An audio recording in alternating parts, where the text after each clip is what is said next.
Estou na Samsung há 5 anos. A Samsung para mim foi um divisor de águas na minha carreira. Eu tive uma experiência única que poucas pessoas têm, que é criar algo do zero. A televisão, ela faz parte da vida das pessoas. Ela é a protagonista na casa das pessoas. Você tem conteúdo em português, em espanhol? Ele, não. Eu falei, então, esses canais não servem pra gente.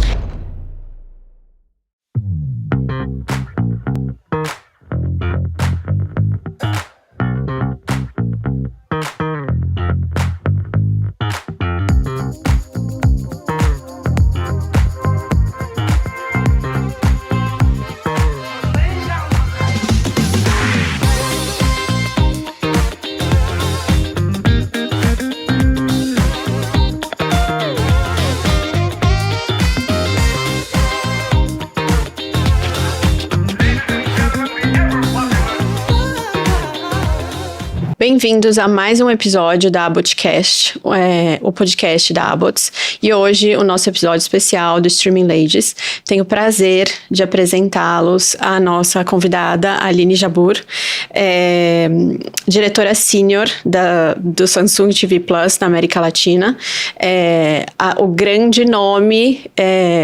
E muito reconhecida por todo o trabalho de Fast Channels que ela fez, principalmente aqui no Brasil, e que ainda faz. Acho que ela tem muito hoje para contribuir, não só como a fala feminina de uma pessoa representando um lugar como líder, mas também de toda a experiência que ela tem. Então, eu trouxe ela aqui com muito prazer para a gente bater um papo leve e agradável, saber um pouco, obviamente, sobre os planos, estratégia da Samsung, entender um pouco como funciona a curadoria de conteúdo dos Fast Channels, mas também saber um pouco da vida da Aline, como é que ela lidera tudo isso. Um prazer, seja muito bem-vinda. Obrigada, Paloma, obrigada pelo convite. Estou muito feliz e parabéns pelo projeto. A gente precisa de projetos como esse. Obrigada. E para começar, eu gostaria que você se apresentasse. A gente sempre costuma pedir que vocês melhores do que nós sabem da sua carreira. E eu queria que você falasse um pouco de quem é a Aline, não só da Aline Samsung, mas a Aline no geral. Sim, bom, sou a Aline, sou mãe de um menino de 13 anos, sou casada. Eu nasci em Brasília e aos 28 anos eu mudei para São Paulo, transferida da empresa que eu trabalhava. Aqui eu conheci meu marido e fiquei. Hoje eu sou responsável pelo Samsung TV Plus na América Latina, na plataforma, como você disse, a plataforma de Fast Channels. Ela distribui conteúdo gratuitamente para quem tem um televisor da Samsung. Mas eu gosto de me apresentar, Paloma, mais do que mãe, esposa e da Samsung, mas como uma pessoa que acredita muito no poder do conteúdo para conectar pessoas. Então, eu acho que o streaming me trouxe aqui e eu estou muito feliz em poder me conectar com o seu público e poder contar um pouco da minha trajetória. Que bacana, então existe um amor, uma relação de amor entre você e o conteúdo, já começamos muito bem. Sim. E me fala um pouco sobre a sua trajetória, até chegar na Samsung. Tá. Quem foi a Aline nesse período aí de transição e de carreira e mudança de estado, enfim? Sim, bom, eu comecei bem no primeiro ano de faculdade. Eu comecei numa empresa de telefonia móvel, em Brasília. Eu comecei como assistente executiva e logo em seguida tive uma oportunidade para ir para a área de produtos, e essa empresa ela foi comprada e ela se transformou na Claro. E aí, quando essa empresa foi comprada, eu fui escolhida para participar do projeto de criação da marca e de unificação das operações regionais, primeiro no Rio, depois a gente veio para São Paulo, e aqui eu fiquei. A Claro, para mim, foi a empresa que trouxe toda a minha base profissional e foi lá que eu conheci pessoas muito importantes para a minha carreira e para a minha vida pessoal também, Afinal, foi uma pessoa que me trouxe de Brasília para São Paulo e aqui eu conheci meu marido. Então, a Claro, ela faz parte aí da minha história. Passei por uma empresa do setor de tecnologia e logo em seguida fui para a Sky. E lá na Sky que eu fui picada pelo bichinho do entretenimento. né? Eu comecei na Sky na área de produtos, depois eu fui para a área de conteúdo, e foi a partir dessa experiência com aquisição de conteúdo que surgiu a oportunidade de vir hoje de estar hoje na Samsung. Então, eu estou na Samsung há 5 anos. Eu acho que a Samsung, para mim, foi um divisor de águas na minha carreira. Eu tive uma experiência única, que poucas pessoas têm, que é criar algo do zero, né? Então, eu sou funcionária número 1, né, do Samsung TV Plus. Isso é muito legal, gente. E eu tive a oportunidade de colocar ali a minha marca, né? Então, assim, do zero, desde explicar para as pessoas o que era um serviço de streaming, uma empresa de hardware aqui no Brasil, até mesmo escolher que tipo de canal que vai ter, qual vai ser a cara do serviço, qual vai ser a nossa estratégia para a região. Então, foi uma oportunidade, eu acho que única, e que para mim tem sido muito importante. Mas eu queria contar uma história para vocês que eu vivi há 3 semanas. Num evento da Teletime no Pay TV, não é mais Pay TV Forum, né? Agora é TV Mais, né? TV Mais. TV Mais. Eu também não me recordo agora o nome. Mas enfim. Mas todos nós sabemos exatamente qual que é. Eu fui nesse evento, eu participei de um painel. E nesse painel estava aquele meu primeiro chefe da Claro. Aquele que me trouxe de São Paulo, me trouxe de Brasília para São Paulo. Então, eu estava ali no painel com ele, discutindo com ele sobre streaming, sobre o futuro. E foi para mim um momento muito simbólico. Foi poder olhar para trás e perceber o quanto que as nossas relações, a gente às vezes acha que é trabalho, mas como as nossas relações do trabalho, elas podem mudar o rumo da sua vida, né? E aquela pessoa que me trouxe de Brasília, que acreditou no meu potencial, eu era uma analista, e acreditou no meu potencial, me deu chance de criar uma nova história numa outra cidade, e estava ali comigo, conversando. Então, foi muito emocionante, assim, para os dois. Para ele também foi muito legal.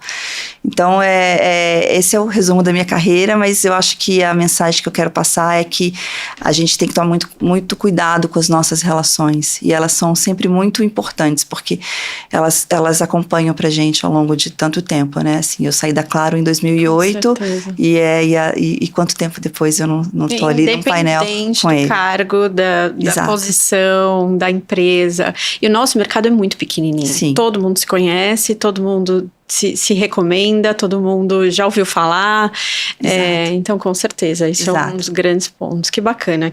Acho que é novidade para todo mundo que você era de Brasília. Eu, pelo menos, não sabia dessa história. Que legal. E aí, falando um pouco sobre a Samsung agora.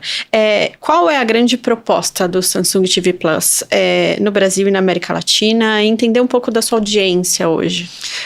O Samsung TV Plus, ele foi criado a partir de algo muito simples, né? A televisão, ela faz parte da vida das pessoas, ela é a protagonista na casa das pessoas, principalmente aqui na América Latina. Então, a gente queria aproveitar todo esse poder do dispositivo, da TV, e trazer uma experiência de entretenimento simples, gratuita, que fosse apenas ligar a televisão e estar ali centenas de conteúdo de qualidade e de forma gratuita. Então, esse foi o principal objetivo da Samsung.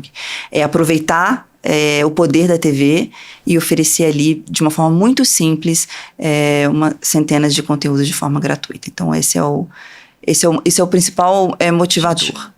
Vocês se consideram um hub de entretenimento? Exatamente, nós somos um hub de entretenimento. Hoje temos o Samsung TV Plus como a plataforma proprietária da Samsung, mas hoje a Smart TV, ela é ali uma vitrine, né? Então, quando a pessoa ela entra, ela tem a possibilidade de navegar por diversos aplicativos. Então, o nosso grande foco é ser esse hub de entretenimento, poder mostrar para o nosso consumidor todos os conteúdos que tem disponíveis e para ele facilitar para eles o acesso. Que bacana. É tão legal eu ouvir isso, assim, também talvez seja uma curiosidade para você. Eu vim, antes da Axido, eu trabalhava na LG. Eu comecei na área de Smart TVs com a LG em 2012. Era uma novidade para o mercado também, Smart TVs. E na época era só mais um fabricante, né, de aparelhos eletrônicos. Não tinha essa questão de hub de entretenimento, de conteúdo, muito menos de publicidade. E na época, eu tinha amigos na Samsung, tinha amigos na Philco, na TCL, e grande parte deles tinha a mesma percepção que eu, assim, todos os broadcasters na época entendiam que com o projeto das Smart TVs, existe uma concorrência entre eles. E hoje isso é tão complementar e virou, assim, eu vejo, pelo menos o posicionamento da Samsung junto com os broadcasters, um não vive mais sem o outro, né? Então é muito legal como o nosso papel é ser a vitrine. Assim, agora engajar, manter o usuário, isso depende da plataforma. A conselho do conteúdo. Exatamente, do conteúdo e da plataforma. Então, tem gente que considera a gente ainda um concorrente, né? Porque a gente ali coloca, né? A gente tem o poder de colocar na frente da TV, né? Alguns conteúdos e outros não, mas quem realmente é o próprio concorrente é si mesmo, né? É o consumidor que escolhe. Então, é você que tem que olhar para si e ser cada vez mais relevante, ter um serviço cada vez mais relevante para o consumidor. Sim, e aí até falando um pouco sobre a sua audiência, né? Uma pergunta difícil, o perfil da sua audiência, porque eu entendo que ali você tem milhões de canais e são extremamente segmentados e cada canal tem um perfil. Mas no geral, assim, e considerando o Brasil e os outros países da América Latina, tem algo curioso ou relevante que você consiga pontuar em relação à audiência? Olha, a gente desenvolveu o serviço para ele não ter um recorte específico, né? Como a TV ela é o centro na casa, ali passa um monte de gente, né? Passa desde uma criança no período da manhã para assistir um desenho animado, até um homem no domingo assistindo o filme de Bang Bang. Então, a gente não desenha o serviço para um recorte específico, muito pelo contrário, a gente quer democratizar cada vez mais o conteúdo.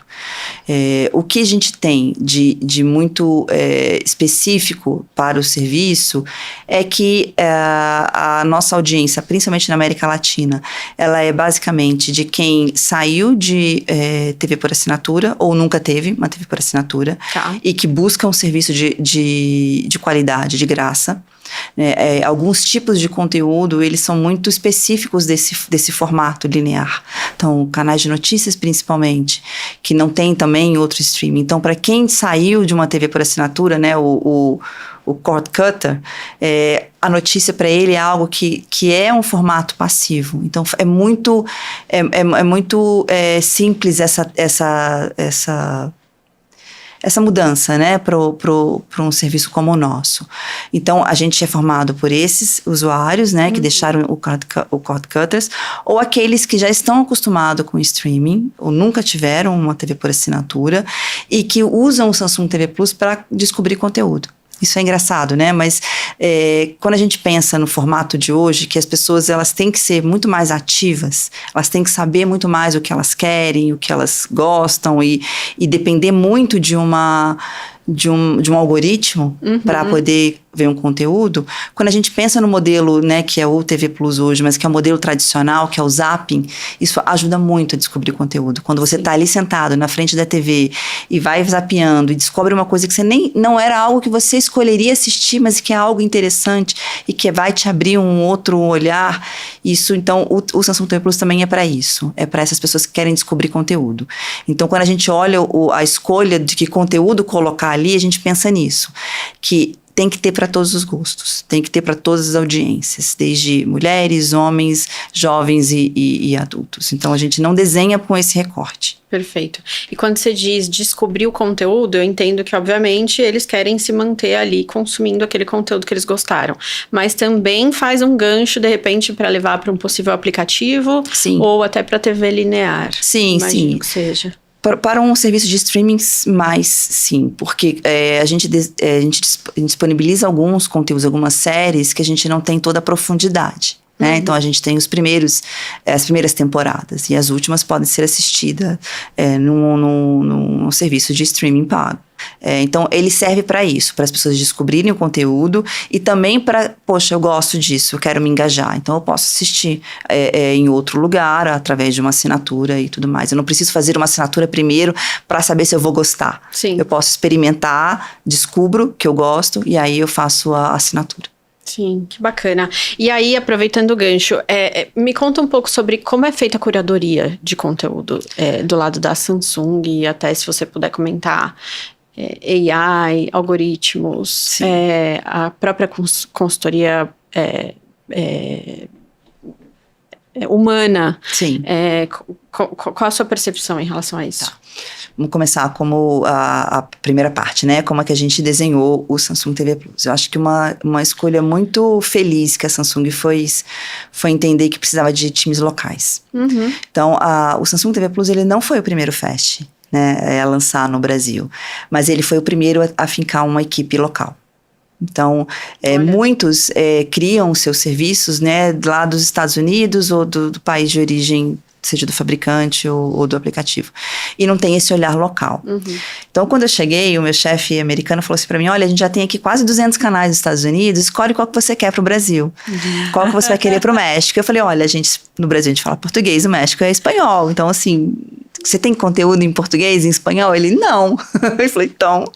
Esses canais não servem pra gente. E nem adianta traduzir, porque principalmente o brasileiro, a gente é muito regionalizado, né? Não adianta, assim. E aí eu falei pra ele, bom, eu tenho 6 meses. Eu entrei em junho na empresa, o serviço tinha que ser lançado no dia 9 de dezembro no Brasil e no dia 27 de janeiro do ano seguinte no México. Eu falei, o que eu vou fazer agora, né? Porque eu não vou lançar um serviço com conteúdo americano. E aí foi um trabalho de entender desses canais, desses parceiros, quais que poderiam localizar, quais eram os conteúdos que a gente poderia lançar, que não necessitava de uma linguagem, que fossem canais mais... música, non-verbal. Então, a gente começou com 25 canais no Brasil e 25 no México. Não eram os melhores canais, mas eu finquei essa bandeira de que eu não vou lançar um serviço com 100, 200 canais só para falar que eu lancei um serviço com muitos canais. E você conseguiu lançar a tempo? Conseguimos lançar com 25 canais. Impressionante. A gente tinha essa meta. Só pode lançar se tiver pelo menos 20. Então, eu tinha que fazer 30 acordos para poder, se por acaso esses acordos... em 6 meses. E funcionou e lançamos na data. E hoje, assim, a gente ganhou esse espaço, né? Então, eu fui muito questionada no começo, né? Assim, você vai lançar um serviço com 20 canais? Eu falei, eu prefiro.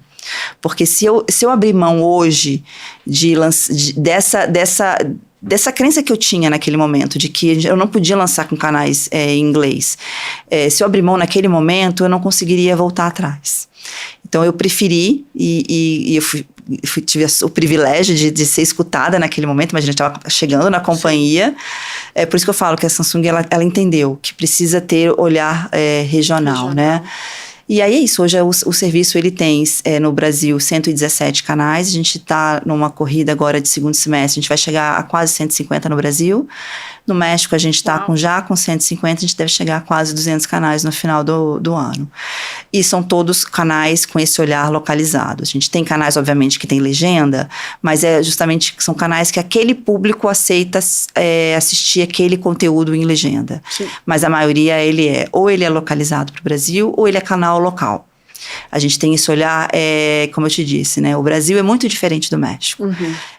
O México, ele é um país que teve menos influência da imigração. Então, ele tem ali uma necessidade do conteúdo local mais enraizado.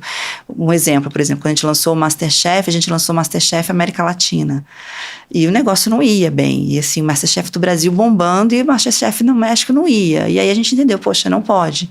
Tem que ser o MasterChef do México. Não adianta ser o MasterChef da Colômbia, da Venezuela, da Argentina ou da onde. Tem que ser o MasterChef do México. Então, isso a gente foi aprendendo. O time, né? Eu tenho um time hoje no México que ele tem esse... Me ajuda, né, a ter esse olhar que eu também não tinha, eu não conhecia.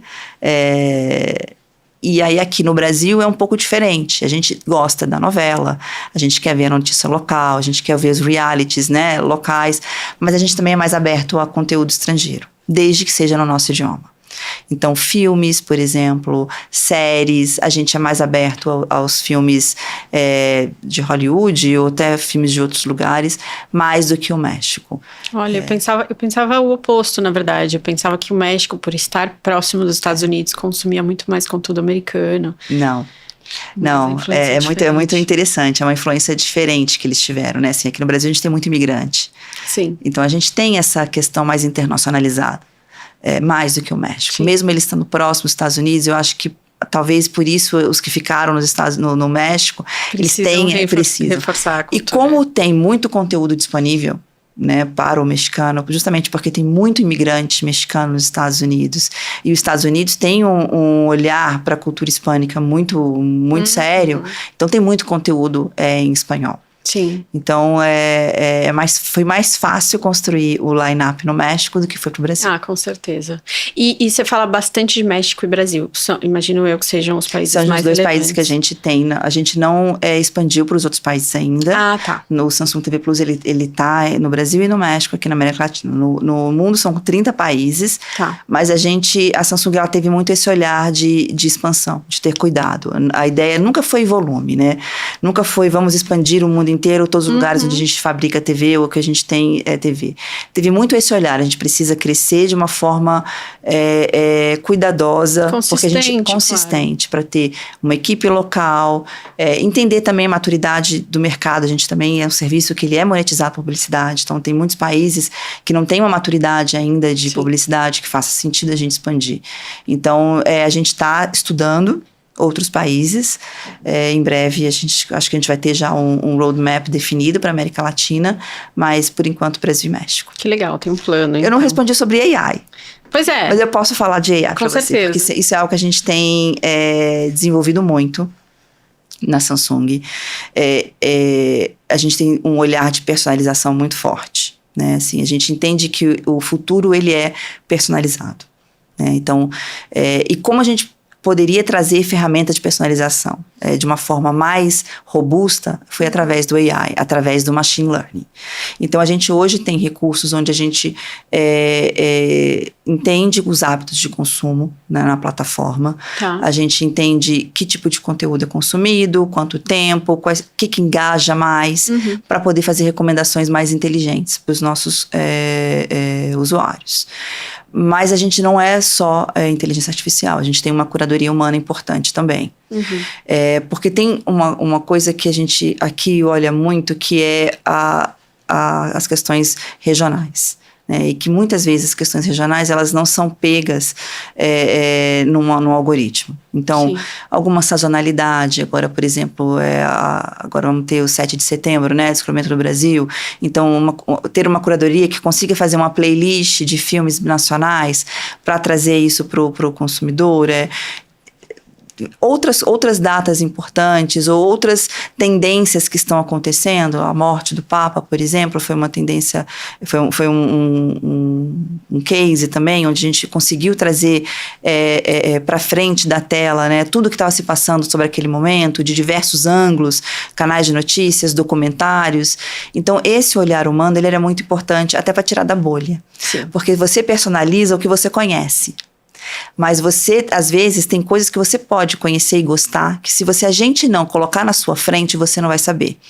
E uma coisa é o que engaja no meu grupo, né? E outra coisa é sair dessa bolha também do meu grupo. Então, é importante a gente dar voz para todos os canais. E às vezes são coisas que estão acontecendo, são novas e que o algoritmo ainda não pega.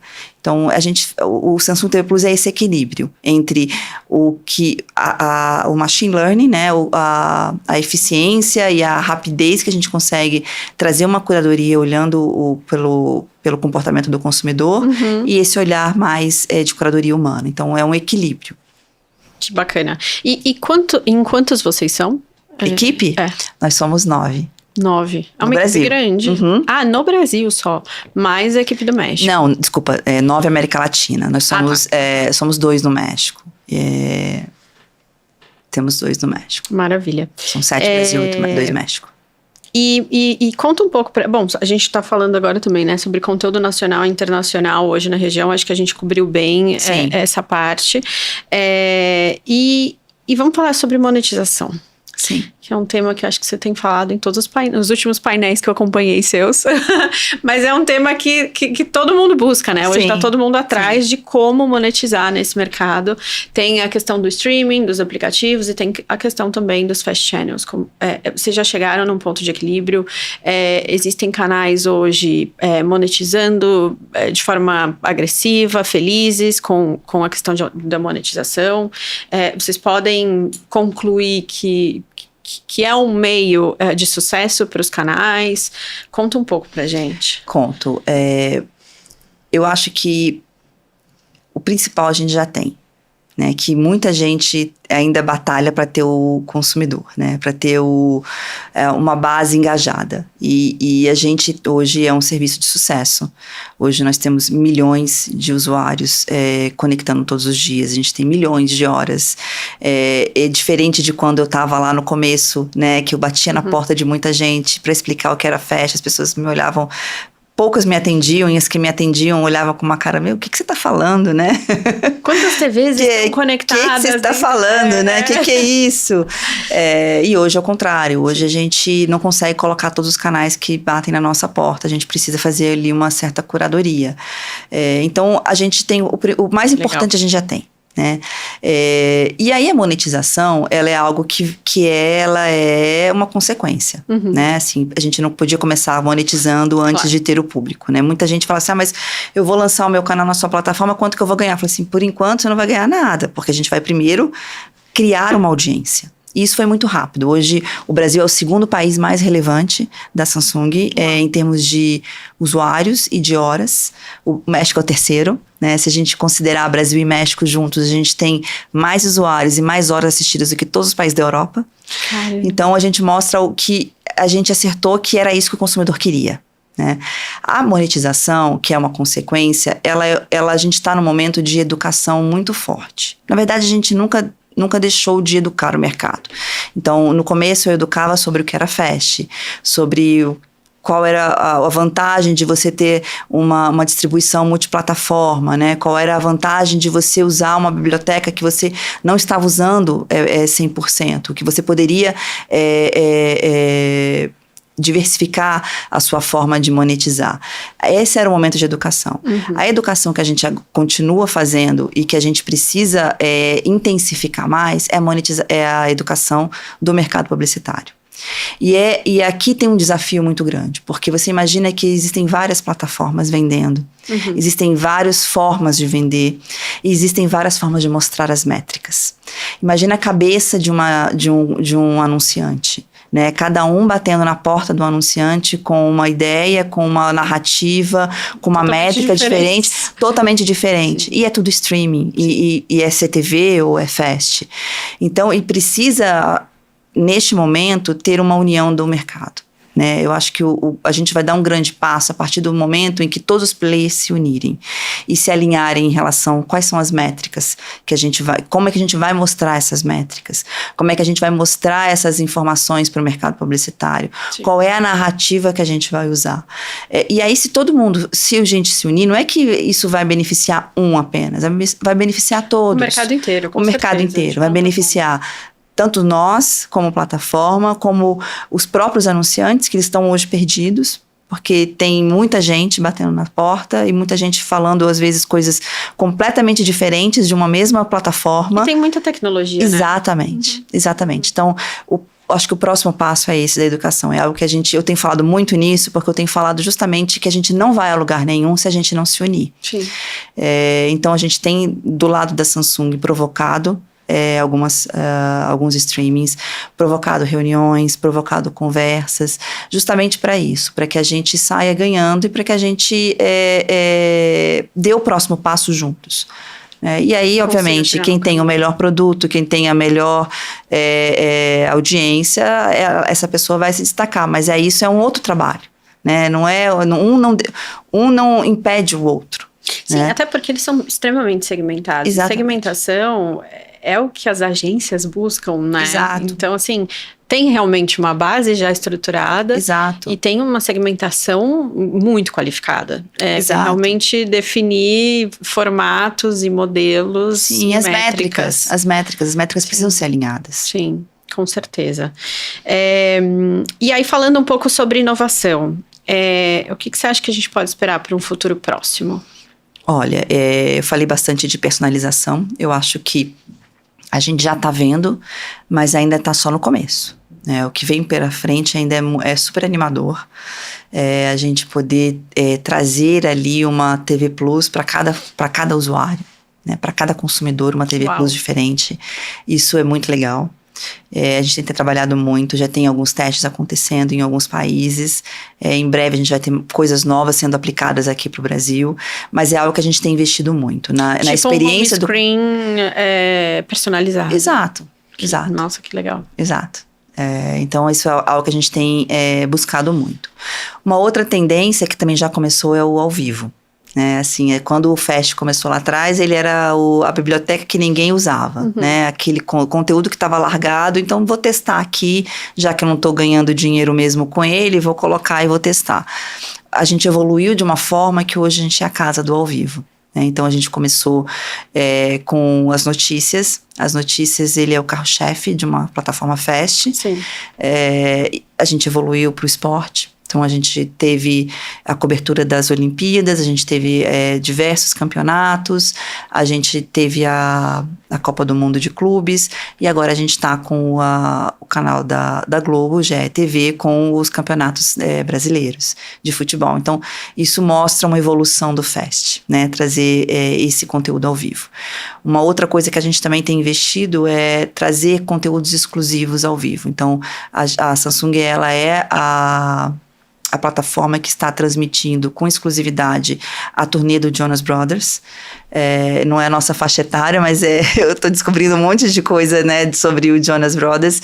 E a gente está transmitindo, a gente já transmitiu 2 shows, e agora a gente vai transmitir mais 3 entre outubro e novembro, ao vivo na nossa plataforma. Então, o ao vivo é algo que já começou, mas ele vai intensificar cada vez mais. Não, e assim, são conteúdos muito fortes, né? Muito. Esporte, notícias, enfim, shows, são conteúdos extremamente relevantes. Não é só o ao vivo, né? Não. É um conteúdo ao vivo de qualidade. Sim, sim. Que bacana. E aí, curiosidade completa, saindo completamente agora de Samsung, o que você tem mais assistido no teu dia a dia? Que tipo de conteúdo que te agrada?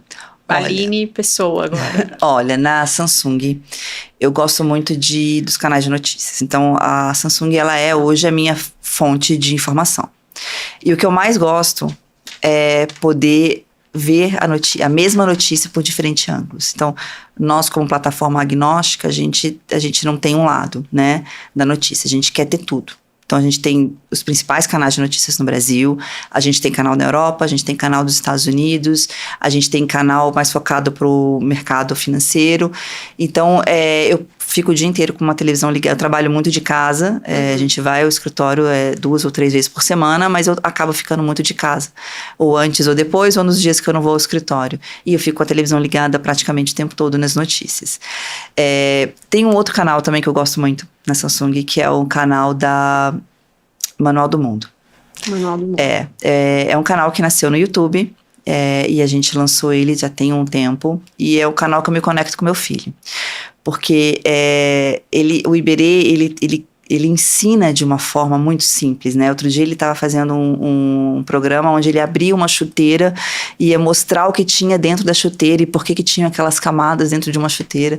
Então, é uma forma divertida de você aprender, e é um conteúdo que ele me conecta muito com meu filho. Então, eu assisto muito o Manual do Mundo no Samsung TV Plus. Eu sou muito de séries. Então, eu assisto todas as séries. Eu tenho assinatura de todas as plataformas. Eu também. Acho que assisto, quem não tem hoje, né? E eu vou descobrindo, né, coisas, e você vê como uma plataforma vai para outra, né? Meu filho ficou viciado numa série que estava no Netflix, e aí acabou a série na 6ª temporada e ele descobriu que tinha em outra plataforma a 7ª temporada, e lá fomos nós assinar a outra plataforma que a gente não tinha assinatura para poder assistir a 7ª temporada. Então, eu sou muito de séries. Olha, você falou uma coisa interessante que me fez refletir aqui rapidamente, que o conteúdo é uma das grandes formas de conexão entre gerações. Exato. Porque tá tão difícil a gente se conectar com essas novas gerações hoje, que estão completamente voltadas ali, né, para as redes sociais, para celular, para conteúdos específicos deles, mas assim, as séries e o conteúdo no geral, se a gente conseguir compartilhar isso de alguma forma, é uma conexão. Então, eu acho que o entretenimento, ele não é mais só o entretenimento, né? Ele vai além. Ele tem outras funções. Ele educa, né? Sim. Ele conecta, ele faz essa companhia no dia a dia das pessoas, né? Então, por isso que eu falei que eu fui picada pelo bichinho do entretenimento, porque o entretenimento, ele é muito além do que a gente vê, Sim. né? Ele é muito além de um filme passando. Ele pode ser ali, né? Quando a gente pensa em Brasil e em América Latina, a televisão, ela é uma janela para o mundo, né? E em muitos casos é uma janela mais bonita, né? Tem muitas casas que é mais bonito você se ligar a uma televisão do que você olhar pela janela da sua casa. Então, a televisão tem esse poder de transportar as pessoas para outros lugares. E isso é muito profundo, é muito rico. É verdade. É verdade. E aí, falando um pouco agora sobre liderança feminina e representatividade, e trazendo um pouco aqui do Streaming Ladies para a pauta. Você construiu uma carreira de liderança em uma indústria muito masculina. Sim. Imagino eu. Operadora é uma indústria ainda muito masculina.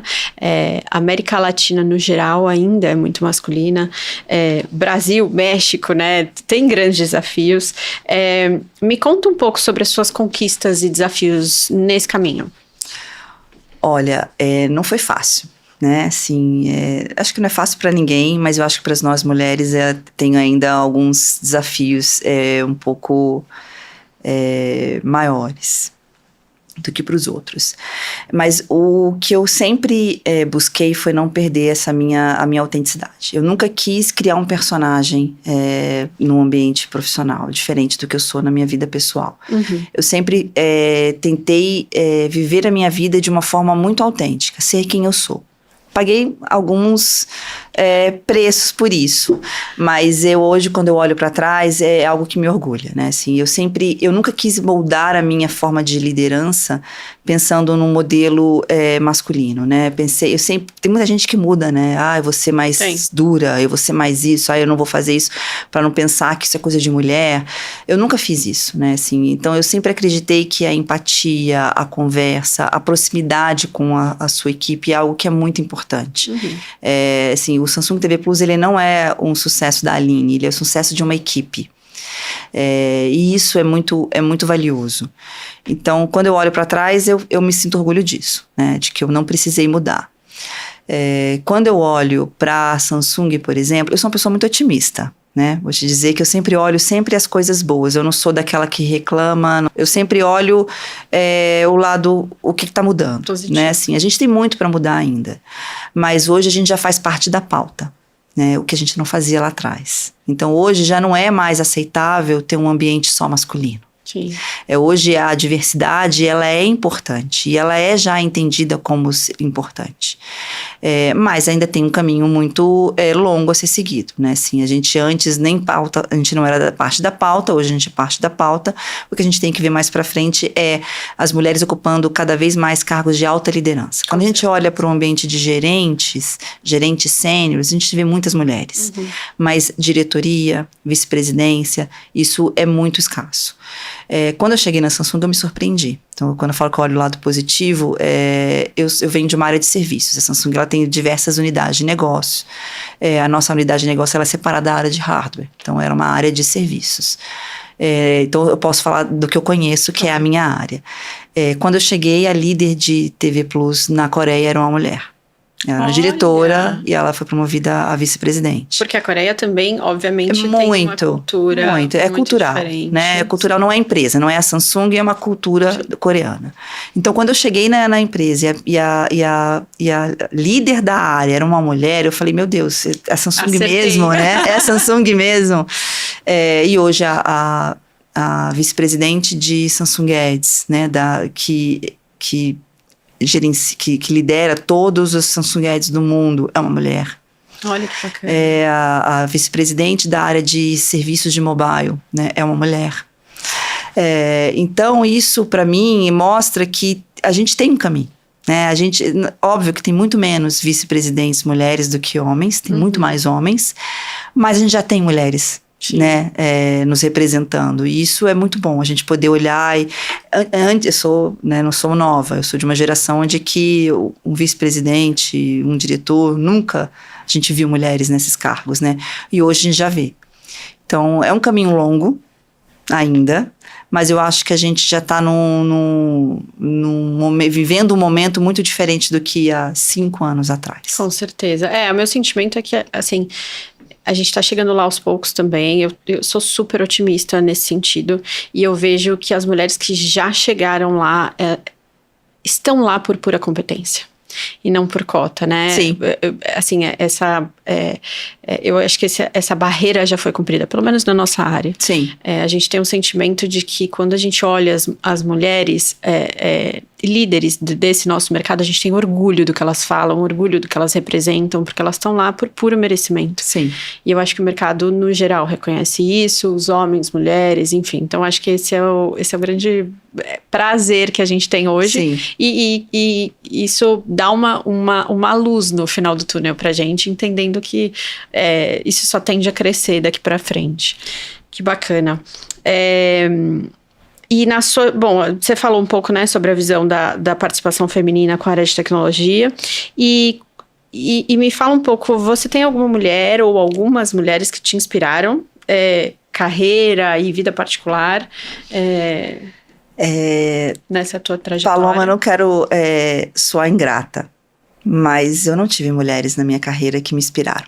Olha! Eu vim de uma geração em que estar numa sala de reunião, você ser a única mulher era normal. Sim. E eu demorei para perceber que isso não era normal.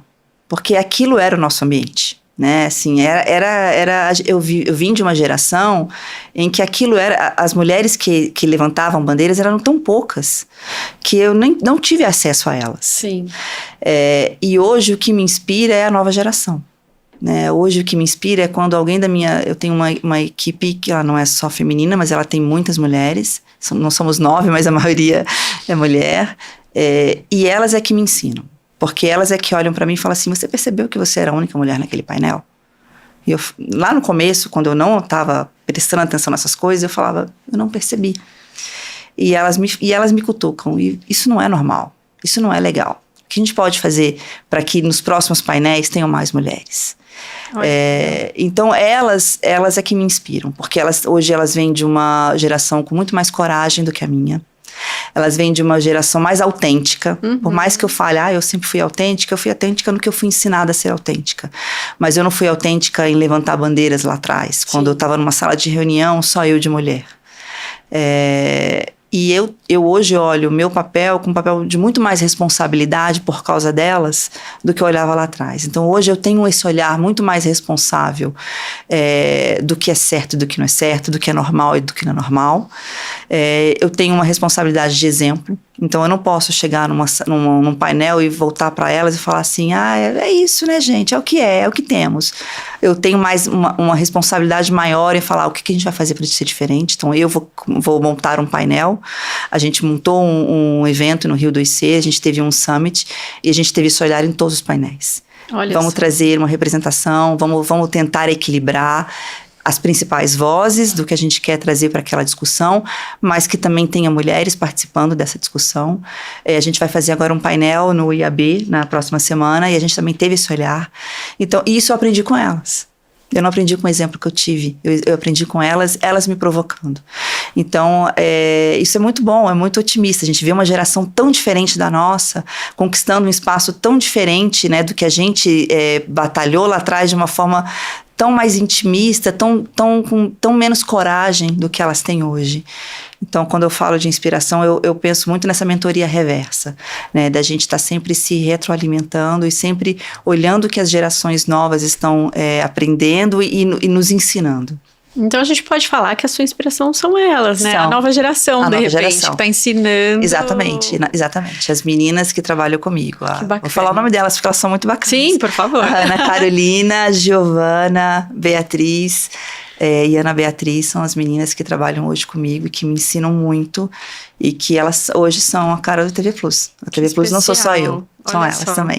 Não, e é importante a gente nomear, porque é isso, né? A gente conhece dentro do nosso mercado os grandes nomes, né? Que são os nomes que estão sempre nos painéis, participando, liderando de alguma forma. Mas tem tanta mulher por trás de tudo isso, no dia a dia, e que sem elas nada aconteceria, mas a gente não sabe o nome delas, a gente não sabe quem são. Exato. E é muito legal envolvê-las nesse processo. Esse é um dos nossos grandes objetivos dentro da nossa comunidade. E me fala um pouco sobre a sua rotina, sobre a sua vida particular. Você tem algum desafio, assim? Imagino que você tenha muita responsabilidade, muito trabalho. Você é uma pessoa workaholic, você consegue equilibrar bem sua vida pessoal com trabalho? Eu sou uma pessoa... Bom, eu tenho muita sorte que eu tenho uma equipe que é muito competente. Então, eu delego muito. Uhum. Eu não trago todos os problemas para mim. Nossa, Isso é algo que a maturidade nos ajuda, né? E eu realmente acredito que o autoconhecimento é a principal ferramenta que a gente tem. Né? Ela nos ajuda a fazer melhores escolhas, nos ajuda a dizer não algumas vezes. Então, a primeira coisa que eu faço é delegar. Né? Elas têm as responsabilidades delas, a gente confia, existe uma troca muito grande entre a gente, não tem nada acontecendo no TV Plus que eu não saiba, mas eu não preciso estar no dia a dia, nas decisões do dia a dia, na operação. Elas tocam, elas sabem fazer muito bem. Eu não tenho só mulheres na minha equipe, eu não posso falar dos outros homens, eles também têm um trabalho muito importante. E aí eu consigo equilibrar minha vida pessoal. E aí na minha vida pessoal, eu também tenho essa questão, esse olhar de autoconhecimento. E com esse olhar, eu aprendi também a dizer não na minha vida pessoal. Né? Aprendi que eu não vou ser boa em tudo. E tem coisas que tudo bem não ser boa. Sim. Né? Tem coisas que a gente precisa também delegar na nossa vida pessoal. Então, eu aprendi que tem coisas que eu não vou abrir mão também. Como, por exemplo, a maternidade. Eu não abro mão de estar com meu filho. Eu não abro mão de participar das reuniões da escola, das festas da escola, de entender uma tarefa, como faz, saber como é que ele está indo. Hoje ele está com 13 anos, então tem agora uma pré-adolescência aí, né, acontecendo, meninas e outras questões surgindo, e eu tenho que aprender sobre isso. Então, eu estudo muito sobre a maternidade. Eu fiz por muito tempo treinamento parental. Então, em vez de fazer terapia, eu fiz um treinamento parental para entender como eu podia lidar melhor com as questões, os desafios da maternidade, como usar melhor o tempo com ele. Então, existem treinamentos para isso, para a gente aprender a saber, olha, é muito mais importante sentar no chão e brincar 30 minutos de Lego do que passar um dia inteiro com ele sem estar presente naquele dia inteiro. Então, foi uma base de uma terapia e de um autoconhecimento que eu aprendi a ter a fazer bem melhor essas escolhas. Que legal. Não, isso faz toda a diferença. Com certeza, eu sei porque eu tô vivendo isso. Meu filho é pequenininho, tem 3 anos e agora eu tô esperando um outro. E no início a sensação é de que você tem que dar conta de tudo e você tem que ser a melhor em tudo. E realmente é impossível. Então a gente tem que aprender a equilibrar e saber quais as batalhas a gente escolhe, né? E quais nossas preferências. Né? E tá tudo bem, né? Por exemplo, eu sou tirar a culpa, né? Exato. Eu sou uma péssima dona de casa. Sou uma péssima dona de casa. E eu aceitei também não, isso. Realmente não tem culpa. Eu aceitei isso. Então, assim, meu filho não vai ser a criança que vai chegar em casa, vou comer a comidinha da mamãe domingo. Ele não vai, porque eu não gosto de cozinhar. Mas ao mesmo tempo, olha a referência. Mas eu vou deitar no chão e, assim, brincar brincar de Lego, que é a nossa brincadeira preferida. Até hoje, ele com os 13 anos, a gente faz isso. E é isso, assim, vamos aceitar. Claro. E me fala um pouco sobre hábitos, saúde mental, você faz alguma coisa para você especificamente? Hobby? Eu vou contar uma coisa que vocês vão dar risada. Mas eu acredito muito em hobby. Eu acho que tem um vídeo que passa aí por todo mundo, Drauzio Varela, que fala muito sobre o hobby como terapia, né? A atividade manual como terapia. E eu faço tricô. Olha! E eu tenho um grupo de amigas que a gente se reúne todos os sábados de manhã. A gente fica de 9 a meio-dia fazendo tricô, crochê. Gente, que bacana. E é algo que eu não abro mão. Então, às vezes eu passo a semana no México, chego no aeroporto 5:30 da manhã, meu filho tem futebol, meu marido tem os programas dele, eu falo, sinto muito, vou tomar o banho, eu vou pra minha aula de tricô, porque pra mim é muito importante. E é uma terapia, né? É um mindfulness, né? Ali você presta atenção no que você está fazendo, você se desconecta do mundo lá fora, assim, a gente dá risada, a gente passa a semana inteira trocando mensagem, olha só essa foto do Instagram, essa blusinha que tá usando, olha só as bolsas da Europa, vamos aprender a fazer. Então, é algo que me desconecta de tudo, né? Desconecta do trabalho, desconecta da maternidade também, e é o meu momento para mim. Então, eu faço terapia, né, já tive o meu momento de terapia de treinamento parental, que era uma terapia mais focada na maternidade, mas nada é igual a esse momento que eu tenho, que é o meu momento, que é o momento do tricô. Assim, muito curioso, muito curioso. É algo que a gente não esperava. E eu imagino que você seja a única de tecnologia nessa turma de tricô, imagina, não? Jura? No meu grupo tem juíza, todas da minha idade, tá? Não é que é um grupo de vovós, não, né? Meu marido falou assim, vai lá pro seu grupo da terceira idade. Não tem terceira idade, a gente não discute receita, nada. Tem uma colega que ela é de tecnologia, ela até tá trabalhando a aposentadoria dela agora, chegou já no momento que ela quer parar, mas inclusive ela trabalha muito para empoderar as mulheres no mundo da tecnologia, e ela é mais tecnologia, mais raiz mesmo, assim, do que a gente. Tem juíza, tem empresária, tem diretora de escola, é um grupo super diverso, não são vovozinhas que ficam em casa sem ter o que fazer, cozinhando e vão tricotar com as amigas, não. Que bacana. São pessoas como a gente, do dia a dia, que precisam desse momento de descompressão. Eu adoro essa pergunta, porque sempre vem coisas diferentes. Eu acho que de todas as entrevistadas até hoje, nunca teve uma repetição. Então, já falaram de tudo aqui, de todos os tipos de hobby, e esse é também uma grande curiosidade. Aline, a gente está chegando ao final, não sei se você quer dar uma palavrinha final, alguma mensagem. Eu primeiro queria te agradecer por essa iniciativa, eu acho que é super importante. Eu disse para você que às vezes a gente está numa sala, né, e não percebe, e iniciativas como a sua, ela faz com que a gente comece a olhar coisas que a gente às vezes não olhava, ouvir histórias, a compartilhar também experiências, né, com quantas pessoas você já não entrevistou, quantas pessoas já não ouviram do seu podcast. Isso é muito importante, porque a gente educa a si mesmo, né? Educa as pessoas que estão nos ouvindo, e que um ambiente que não seja diverso, ele só não é só porque essa questão da cota, porque tem que ter mulheres. Ele é mais inovador, ele é mais criativo, né? E os negócios, eles podem prosperar muito mais se tiver mais cabeças, novas visões e diferentes perspectivas numa discussão. Então, eu queria primeiro te agradecer e parabenizar por essa iniciativa, porque ela é muito importante. Obrigada, Aline. Não, e pessoas como você, inspiradoras, assim, ajudam muito a fortalecer nosso projeto.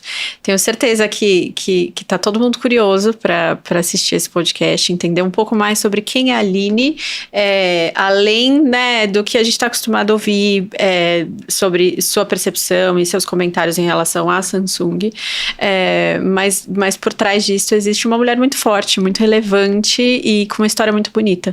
Obrigada. Então, agradeço muito a sua participação, espero contar contigo para os nossos próximos desafios aí da nossa comunidade. Conte comigo. Aproveito para agradecer também a Crosshost, que é o nosso estúdio maravilhoso, que nos apoia aqui com esse projeto, e a Abots, que também está por trás da nossa comunidade do Streaming Ladies. Muito obrigada. Até a próxima. Obrigada.